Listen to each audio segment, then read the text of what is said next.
বাসায় এসে ফ্রেশ হলাম, এখন ভাত খাবো। রান্না সব হয়ে গেছে, শুধু ইলিশ মাছটা রেখে দেওয়া হয়েছিল যে এটা ভাজি করা হবে যাতে গরম গরম খেতে পারি। ইলিশ মাছ ভাজাটা গরম গরম না খেতে পারলে অতটা মজা পাওয়া যায় না। তো এখন ইলিশ মাছ ভাজা হবে, তারপরে আমরা ভাত খেতে বসবো।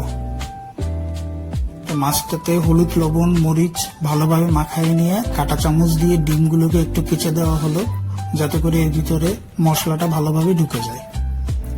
এখন ভাজি করবে। তেল গরম হয়ে গেছে,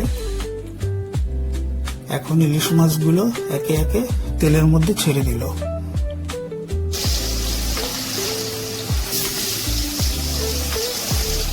ক্ষুধাও লাগছে অনেক, যার কারণে এখন আর তর্স হচ্ছে না কখন মাছ হবে আর কখন ভাত খাবো। তার মধ্যে আবার ইলিশের ঘ্রাণে ক্ষুধা আরো অনেক বেড়ে গেল।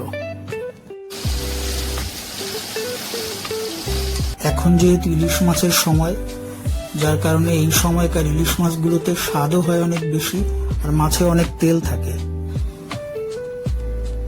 ইলিশ মাছ ভাজা কমপ্লিট, এখন মাছের তেল আর মাছ ভাজা দিয়ে ভাত খেতে বসে যাব।